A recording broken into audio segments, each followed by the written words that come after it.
జిల్లా అభివృద్ధికి అందరం కలిసి పనిచేయాలని జిల్లా కలెక్టర్ కె హైమావతి జిల్లా అధికారులను ఆదేశించారు. సోమవారం కలెక్టరేట్ కార్యాలయంలో నిర్వహించిన ప్రజావాణి కార్యక్రమంలో జిల్లా అదనపు కలెక్టర్లు గరిమా అగర్వాల్, అబ్దుల్ హమీద్లతో కలిసి జిల్లా కలెక్టర్ ప్రజల నుంచి వివిధ సమస్యల పరిష్కారానికి అర్జీలను స్వీకరించారు. ప్రజావాణి కార్యక్రమానికి 98 దరఖాస్తులు వచ్చాయి.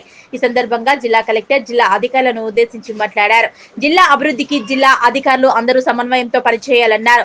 వివిధ శాఖల వారీగా మే 31 వరకు ఉన్న ప్రజావాణి పెండింగ్ దరఖాస్తుల వివరాలను తెలియజేస్తూ రేపు సాయంత్రంలోగా ఆయా పెండింగ్ దరఖాస్తుల వివరాలను, పెండింగ్ గల కారణాలను తెలియజేయాలన్నారు. ప్రజావాణి దరఖాస్తుల డిస్పోజల్ వివరాలను ఆన్లైన్ లో పొందుపరచాలన్నారు. ప్రతి సోమవారం ప్రజావాణి కార్యక్రమం ప్రారంభానికి ముందు 9:30 ప్రజావాణి దరఖాస్తుల పరిష్కార వివరాలపై జిల్లా అధికారులతో సమీక్షిస్తారని, క్రితం వారం ప్రజావాణి ద్వారా స్వీకరించిన దరఖాస్తుల పరిష్కారానికి తీసుకున్న చర్యలను పూర్తి రిపోర్టులతో జిల్లా అధికారులు హాజరు కావాలన్నారు. అత్యవసర పరిస్థితి ఉంటే మాత్రమే ప్రజావాణికి రోజు జిల్లా అధికారులకు సెలవు మంజూరు చేస్తారని, జిల్లా అధికారులు తప్పకుండా తన అనుమతి లేకుండా సెలవు పెట్టరాదన్నారు. జిల్లాలో ప్రతి ఒక్క ప్రభుత్వ శాఖ కార్యక్రమాల ప్రగతిపై ప్రతి నెల 2 సార్ల చొప్పున 15 రోజులకు ఒకసారి సమీక్ష నిర్వహిస్తారని, ఆయా శాఖలకు సంబంధించిన జిల్లా స్థాయి నుంచి మండల స్థాయి అధికారులందరూ ఈ సమీక్షలో పూర్తి నివేదికతో హాజరు కావాలన్నారు. ఈ నెల 21న జిల్లా కేంద్రంలో నిర్వహించే అంతర్జాతీయ యోగా దినోత్సవంలో జిల్లా అధికారులందరూ తప్పక పాల్గొనాలన్నారు.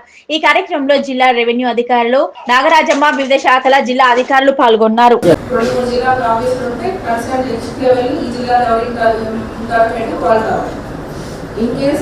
వాళ్ళ ఫీల్డ్లో ఉంటే నేనైతే మండే ఎవరు శాంక్షన్ చేయ ముందుగా చెప్తున్నాను. ఇది నుంచి నాకు ఈ శాంక్షన్ అంటే ఖచ్చితంగా జిల్లా లెవెల్ ఆఫీసర్లు ఈ శాంక్షన్ నాకు కావాల్సింది. ఓకేనా?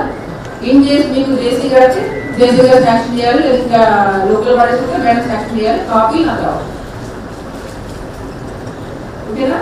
సో లీవ్ ఎవరు మేమైతే మండే లీవ్ జేసీ గారు మీరు మండే ఎవరు లీవ్ ఉంటారు. ఎమర్జెన్సీ ఆపరేషన్ ఏదో అటెండ్ చేస్తే జేసీ గారు